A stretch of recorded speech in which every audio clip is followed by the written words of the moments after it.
Hello and good day, everybody, and welcome to the February 2021 monthly webinar. My name is Mike Kramer, and I will be presenting to you today on behalf of Perry Johnson Laboratory Accreditation. Excuse me, I am the Calibration / Inspection Program Manager at Perry Johnson Laboratory Accreditation, PJLA. Today's topic, we're actually going to go over two sections of the standards this afternoon. Section 7.4, handling of test and calibration items, and then take a look at section 7.11, which is control of data and information management.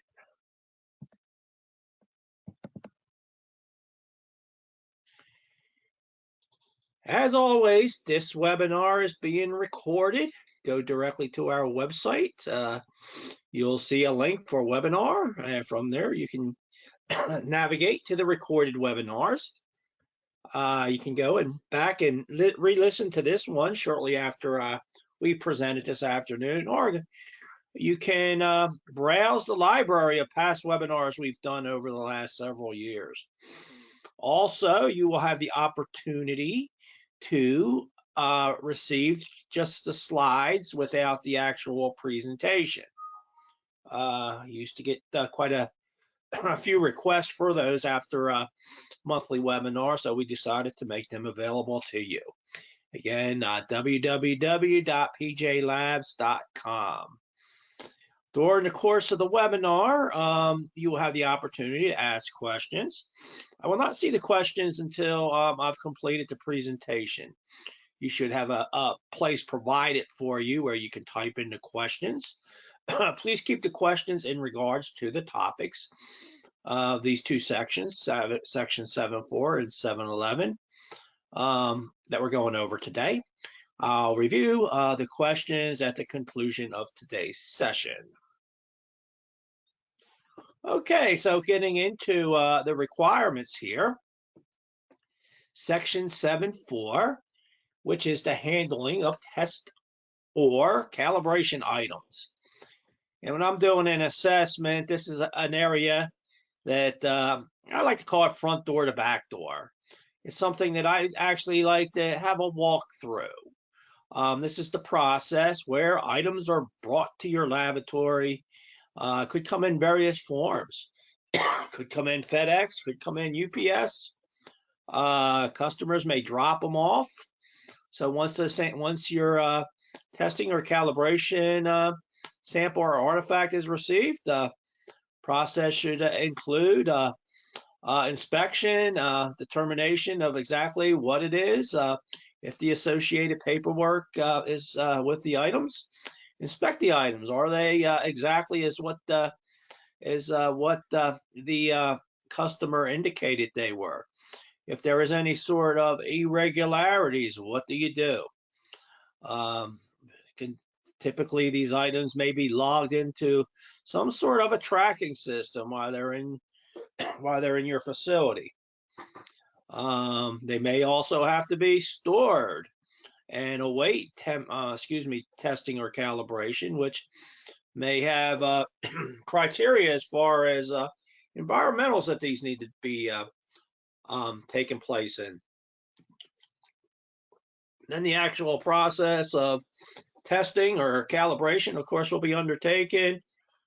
Test reports, calibration reports produced, and from that point, the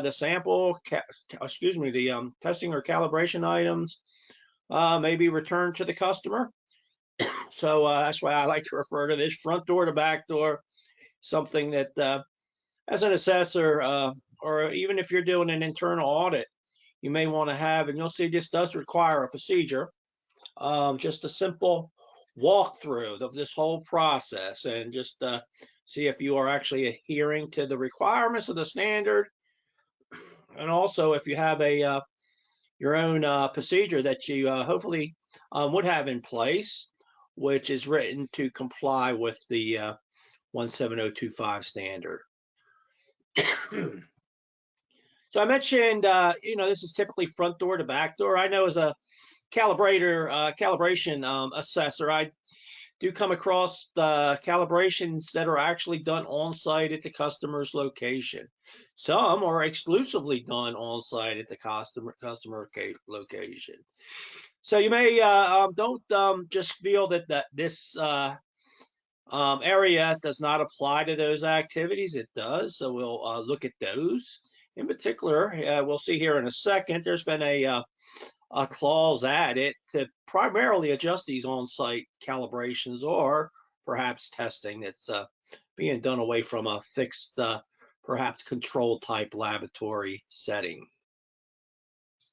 So overall, from the 2005 standard, when standard was revised in 2017, it's overall, this system has remained intact. The one glowing change, however, is brought forth when a customer requires an item to be tested or calibrated, acknowledging a deviation from specified conditions. The fact that the lab will have to gain that approval, and also would have to include a disclaimer in the report indicating which results may have to be that may possibly be affected by the deviation. So we'll look at that a little bit more closely here when we look at clause 743. So very first requirement, shall have a procedure. So a procedure, of course, is something that tells you how is this accomplished. We see a shall there, so a shall is a requirement. So the laboratory shall have a procedure for the transportation, receipt, handling, protection, storage, retention, and disposal or return of the test or calibration items, including all provisions necessary to protect the integrity of the test or calibration items and to protect the interest of the laboratory and the customers. Precautions shall be taken to avoid deterioration, contamination, loss or damage to items during handling, transportation, storing / waiting, and preparation for this testing or calibration. Handling instructions provided with the item shall be followed.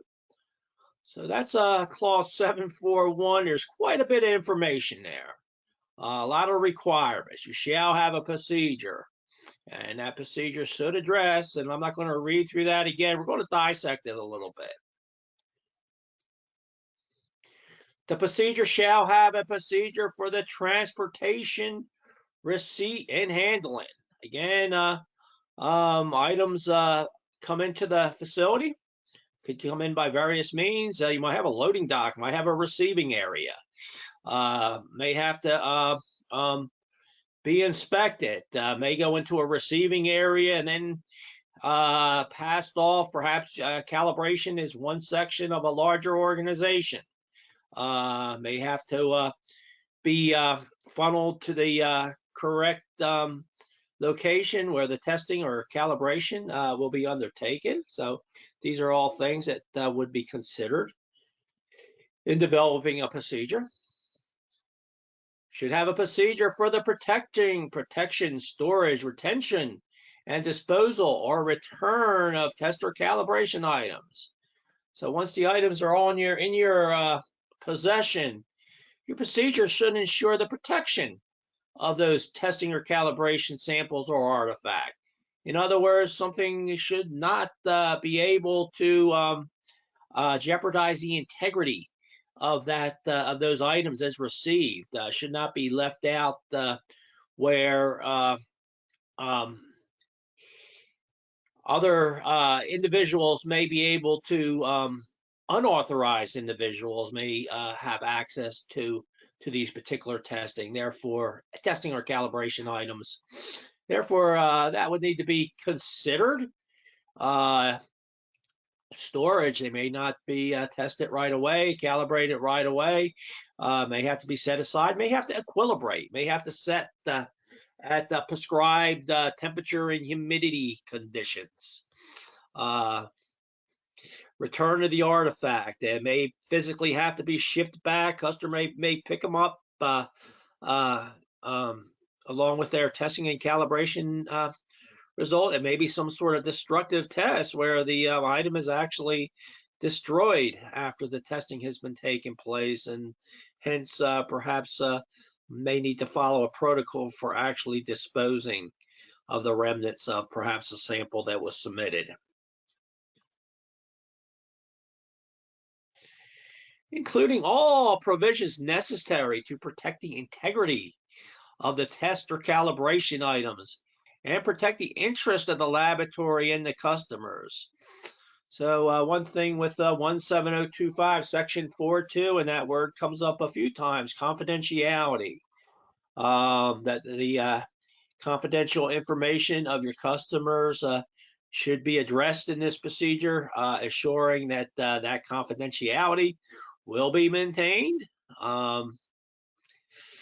Assuring that the perhaps you have a chain of custody, assuring that only authorized individuals will handle a testing or calibration items. It might perhaps there's regulatory concerns that would be in place here. These should all be addressed if applicable. Of course, these are as applicable to your particular area of testing or calibration under 741. Okay, so moving on to 742. The laboratory shall have a system for the unambiguous, one of my favorite words there, which means should not be able to confuse one item from the other.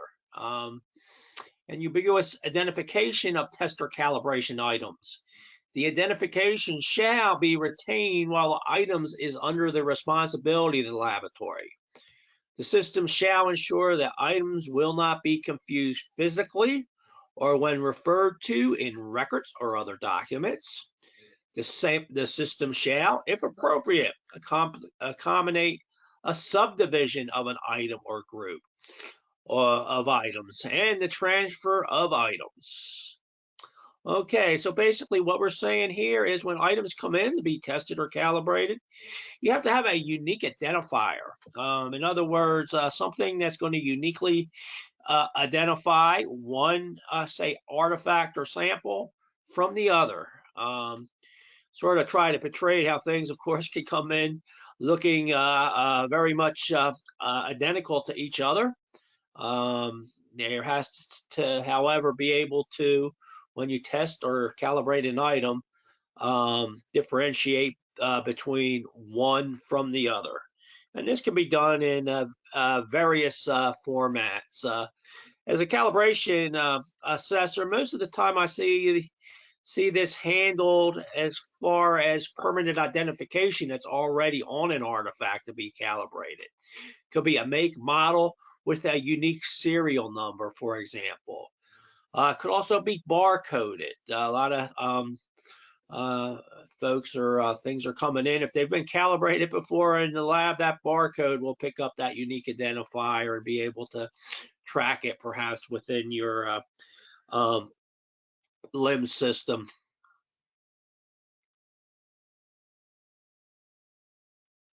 For test items, could be a little bit different there. Could be a sample number.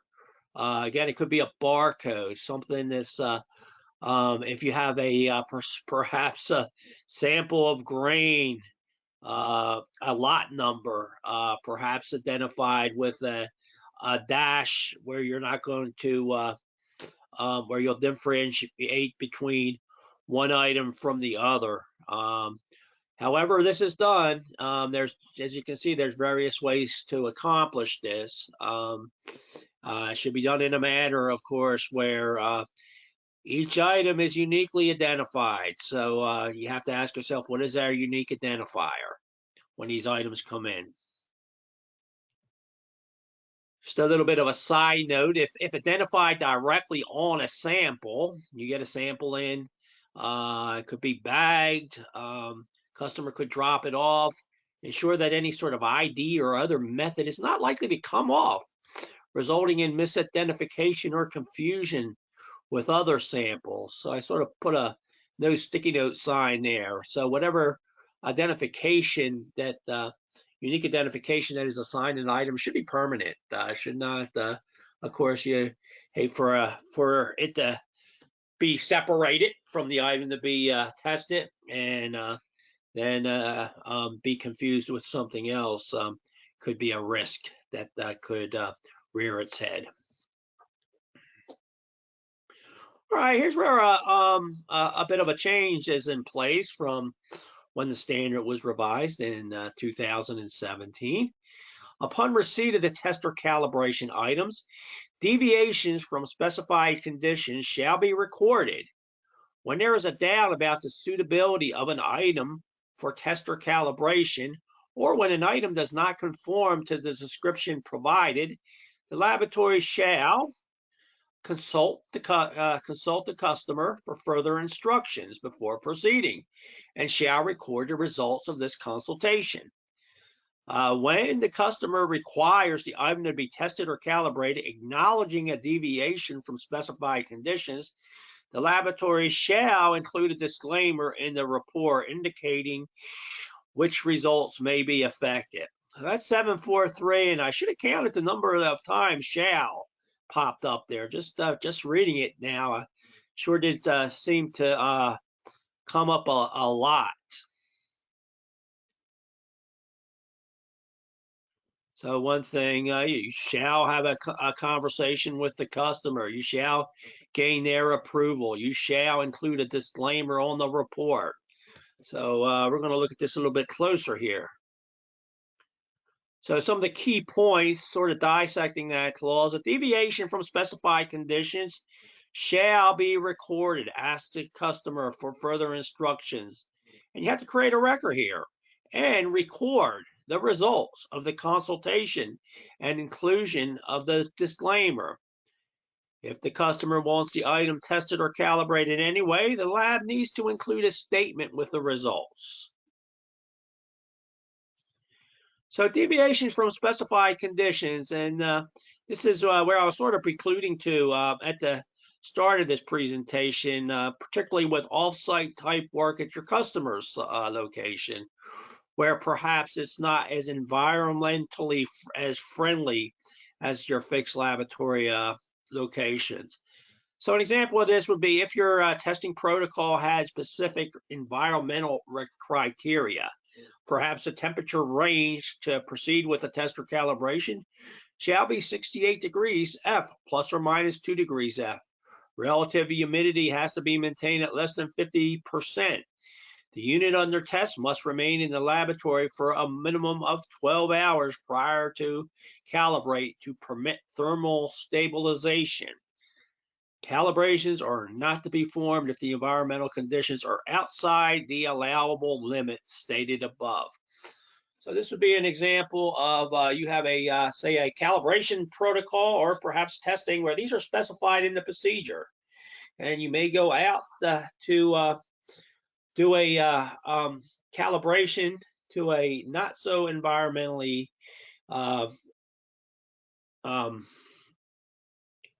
customer location, and hence let me go back one, sorry about that. Perhaps instead of 68 degrees plus or minus 2 degrees Fahrenheit, let's say it was 5 degrees above that. Hence that's going to be a deviation from the procedure. So what was stated previously about a consultation, gain approval of the customer, and of course put a disclaimer and document this deviation on the report would need to take place. Samples coming in, testing samples. Untestable deviating samples are items that have been received by a laboratory but are not in the appropriate conditions to truly reflect the original sample. This could be due to samples not being handled correctly during transport, or in the way prescribed by the relevant standard, or the lack of essential information from a quality analysis to be undertaken. Consequently, this was to occur, the validity on the reported results may be jeopardized. So such a sample may not have been preserved adequately, may have exceeded its maximum preservation time. In the case of microbiological analysis, lack the date and time of sampling, the denatured, could be denatured perhaps through heat, light, or humidity, have rotted or suffered microbiologically, or have become cross-contaminated. These are things that could possibly, upon inspection of a sample, may um, present a deviation from as the sample should have been tested as received if any of these things were noted. So if this was to happen, this comes from the Euromet series cookbook number 3. When a sample is taken by the customer or on the customer's behalf by an external provider and transferred to the laboratory cannot be responsible for verifying if the sample was taken in accordance with the relative requirement. Nevertheless, a competent laboratory must not ignore any obvious observations concerning any adverse conditions of the sampling process, which might jeopardize the validity of the results.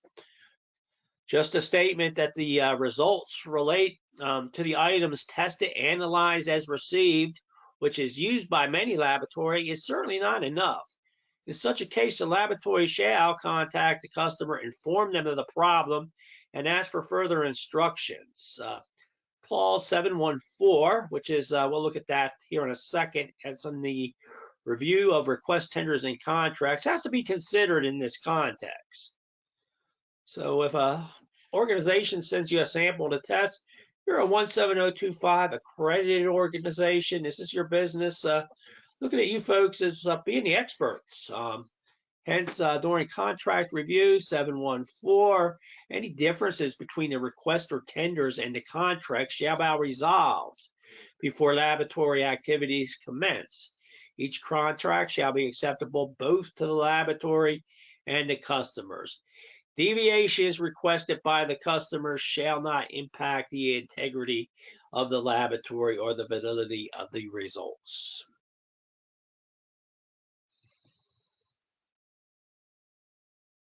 So when the customer requires a sample to be tested as the laboratory received it, it is the responsibility of the laboratory to perform the test. However, in such cases, the report shall include a disclaimer which clearly notices the deviation from the relevant standards were observed and that the validity of the results can be affected by those deviations. This general finding could be further specified by stating that the sample was supplied in packing that was inappropriate, or the relevant analysis, or that the sampling date was unknown, or that the sample conditions had deteriorated.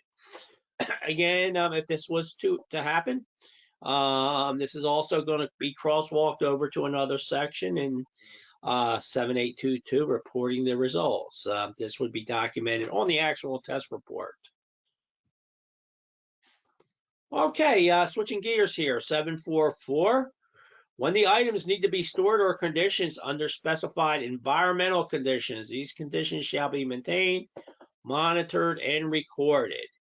So again, if you have strict environmental parameters where items are in the lab, perhaps temperature needs to be controlled, humidity needs to be controlled. If they are going to possibly influence the test or calibrations, those conditions will need to be monitored and controlled. Sort of could be done in any numerous ways. A lot of folks use ongoing data loggers that will continuously monitor, perhaps even sign an alarm or a warning or send out emails. I've even seen them when conditions do fluctuate. Perhaps it's something that's monitored on a day-to-day basis if it's not that critical that it's a 24/7 sort of monitoring that a data logger would be employed to do. All right, that's going to bring us a close to 7.4. So we're going to switch gears again here, and we're going to go into another area of the standard, which is section 7.11. So this is a an area when the 2017 standard was written and the 2005 standard was revised. This section has been added. And I always, I think back to 2005 and prior to that, don't see as many, we're much more electronically savvy today. See, I don't see as many folks handwriting data as I used to. Don't see binders out in the lab that much. Pretty much seeing tablets, laptops, things like that. So the entire chapter has been rewritten and adapted to handle electronic information. The laboratory might have an information management system applicable to electronic and conventional information.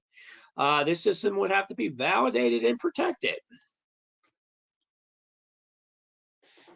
All right, looking at the requirements in 711, the laboratory shall have access to the data and information needed to perform laboratory activities. So sort of noted here that the requirement for information management systems are not restricted only to computerized systems, such as the LIMS systems, but to any kind of system handling information. One thing is brought forth later on here, even though this system has been added, it still does recognize hard systems or paper systems that could still be used. And these requirements would be crosswalked over to those types of systems as well. The laboratory information management system used for the collection, processes, recording, reporting, storage, and retrieval of data shall be validated for functionality, including the proper functioning of interfaces within the laboratory information management system by the laboratory before introduction. Okay, so you want to, of course, if software particularly is being used to generate results, calculations are being performed, of course you want to make sure that these are being done correctly through validation. Once you have something in place, whenever there are changes, including laboratory software configurations or modifications to commercial off-the-shelf software, they shall be authorized, documented, and validated before implementation. So we'll sort of accept, and we'll see here in a little bit, off-the-shelf software. These are things you haven't written yourself. You've gone out and basically purchased them and implemented it within your system. If you were to modify those, or perhaps you wrote your own software, validated it, and made a change to the system, you would also have to, once that's done, the modification, another validation would need to be performed, as per 711.2. So notes, and these are sort of, I like to refer to them as FYIs within the standard, additional information. In this document, laboratory information system includes the management of data and information contained in both computerized and non-computerized system. Some of the requirements can be more applicable to computerized system than the non-computerized system. So once again, even though this has been added, the standard still recognizes paper systems, which may be in place of data collection and management. And this was note 2 is brought forth from the 2005 standard. In general, commercial off-the-shelf software in general use within its design application range can be considered to be sufficiently validated. So not required to validate those commercial off-the-shelf type software. However, if you was to make modifications or changes to it, then a validation would need to be, be performed. Okay, 711.3 have quite a few things here. The laboratory management system shall, of course, be protected from unauthorized access, be safeguarded against tampering and loss, be operated in an environment that complies with supplier laboratory specifications or in the case of non-computerized system, provide conditions which safeguards the accuracy of manual recording and transcription. Shall be maintained in a manner that ensures the integrity of the data information. E, includes recording system failures and the appropriate immediate and corrective action. So that bullet point E is sort of would address total system crashes. We hear that occur in here on the news sometimes. Systems or folks are out there trying to get in the systems can cause a virus. Perhaps your system would crash. You would lose it all. Hopefully not. As specified by 711.3. So basically, as I stated before, paper system, electronic systems are being maintained. Your electronic systems, they need to be protected. The access need to be controlled. Perhaps permission levels through a server, logins, things like that would need to be placed. Systems would need to be backed up in case any inadvertently loss of data would occur.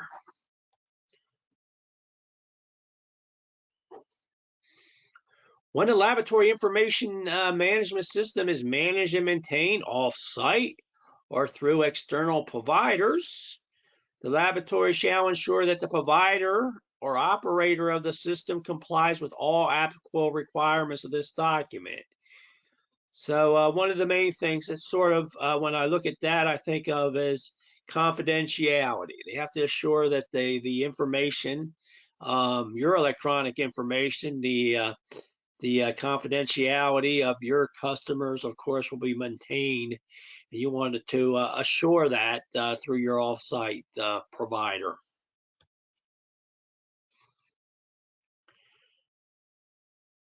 Okay, the laboratory shall ensure the instruction manuals and reference data relevant to the laboratory information management systems are made relevantly available to personnel.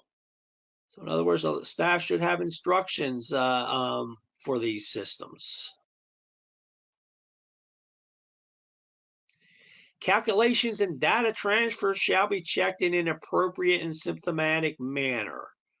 When things are entered directly into a computer, hopefully there's sort of a check and balance type system. Reverting back to section 7.8, reporting the results. Actually, it's required now that reports are reviewed prior to being released. Data transfer, you could be the data could be real time. You could be entering it directly into a laptop as you're reading the results as you're doing your test or calibration. It could also be a transfer from paper to electronics. Perhaps you go out in the field, perhaps your customer does not allow computers into their facility. Or any sort of electronic devices. Hence, you may have to go back to handwritten data and then transfer that data to the electronic format. And what this is saying is that these calculations and any data transfer that is associated with your test or calibration will need to be checked, and it should be done in a systematic manner. Okay, we covered a couple sections there. This will conclude the formal presentation of the webinar. So if you can bear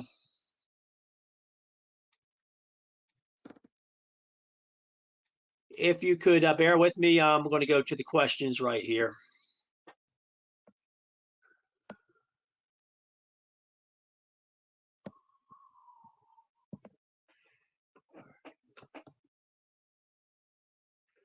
Before starting to use a LIMS system, what would be the evidence of validation?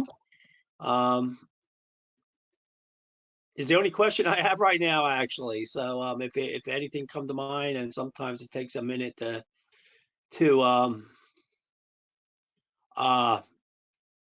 populate the question screen. This is an area I always say, once you don't fit it all. You of course, as the user of the software, you want to ensure that it's operating and producing the results it needs to be produced if it's doing calculations. I can speak on behalf of myself and some of the ways I've seen this done.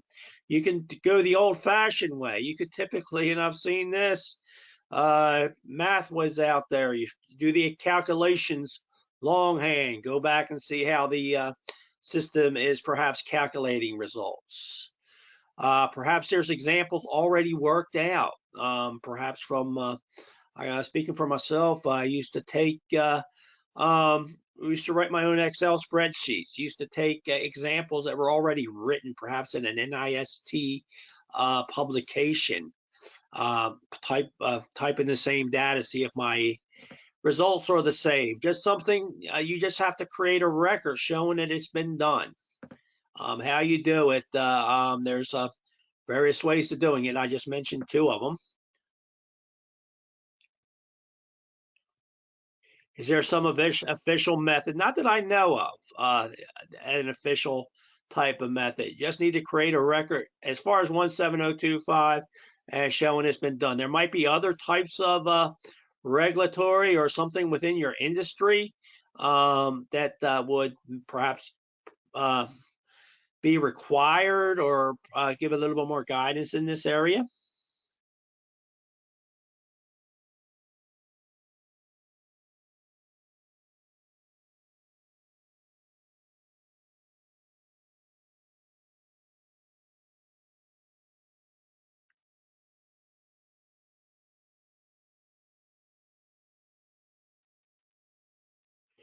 And I'm not an expert, of course, in all areas. So some of these areas that are specific to testing, I'm a calibration person. I have done some testing. I'm not gonna tell you something is true when I'm completely not sure myself. One here is what is the specifics of traceability of testing? Are we talking about the entire life cycle of a sample? That, when I look at traceability, of course, in the eyes of a calibrator, is completely different. I would say, yeah, I would say, again, I may be off base here, but yeah, that sample, that unique identifier, should be traced to that specific sample throughout the entire area. Excuse me, throughout its tenure in the lab. If I'm off base there, some of you folks that are testers, perhaps you can type something in, perhaps give us a little bit more guidance here.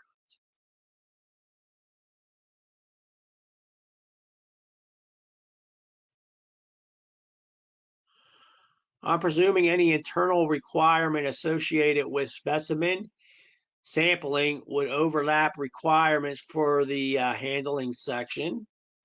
I'm sure there would be an overlap there. You're making a presumption there. I'm doing the same thing. Again, I'm probably a unique situation related to your area of testing.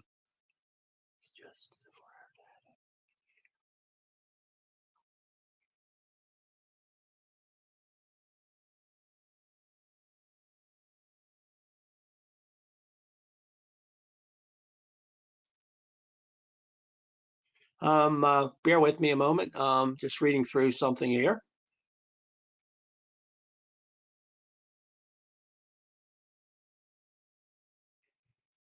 Okay, I have a little interjection from someone here. I'm going to read it. Perhaps it relates to a question that I've already answered. This gentleman says, no, it's just for our data generated by our technicians on a recent visit of the EMA, which is an accreditation organization in Mexico. In Mexico, okay, we didn't have the idea for validate our worksheet of the analysis, but record it is a good and I guess that's sample, a good and simple one. Yeah, thanks. Okay, I'm just a little interjection there from one of our listeners. Okay, I got somebody that answered our question there. Thank you, Susan. Yes, full traceability of samples during testing is expected. Sorry, just a general question. Thanks. Okay. Hopefully, we clarified that as far as traceability, and then it relates to a sample, and that's sort of what I thought. I know perhaps hear the term reverse traceability, and that sort of relates to testing items, standards that were used, where you do the reverse traceability back and particularly see what calibrations or perhaps tests they were used to perform.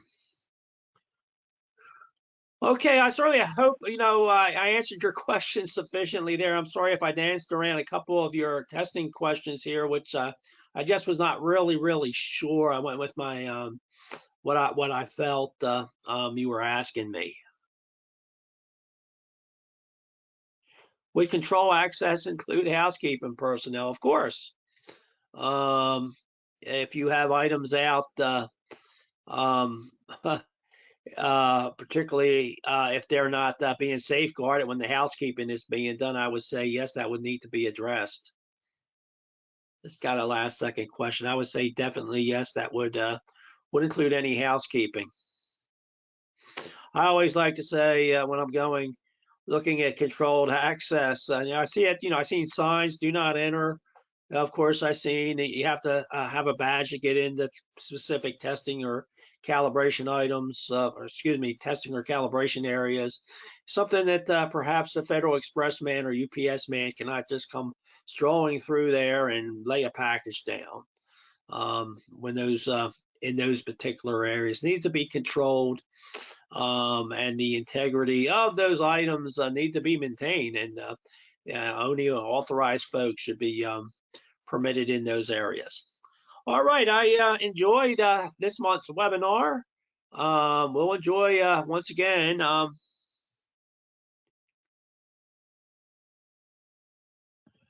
Just seeing if I had some other questions typed in here. Oh, thank you. Great job. Thank you. Thank you very much, everybody. Have a few thanks you. I enjoy doing this. So we're going to take a look at next month's here. So something a little different here. Our next webinar, PJLA webinar, is going to be Thursday, March 25th. And what we're going to look at here is use of accreditation symbols and references to accreditations. And I know sometimes we get concerns relayed into our labs from outside sources coming to us. And we just recently took a look at this, and this seems to be the biggest area of concern that's been brought to our attention, which is misuse of accreditation symbol and misuse of reference to accreditation. So we're going to look at ILAC has policies regarding this. Also, speaking on behalf of PJLA, we have an SOP that governs and regulates, not regulates, specifies requirements in this area.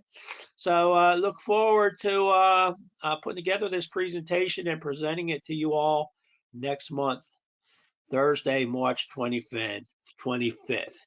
Got one more question here. You must have came in late. Can we have the recorded video? Yes, we went over that at the beginning. Go to the www.pjlabs.com. Shortly after this presentation, it will be up there. So you'll be able to go back and listen to it. And once again, you can also just get the individual slides. Just go to the webinar tab. There's a wealth of information there. Once again, thank you for logging in. Look forward to seeing everyone else again next month.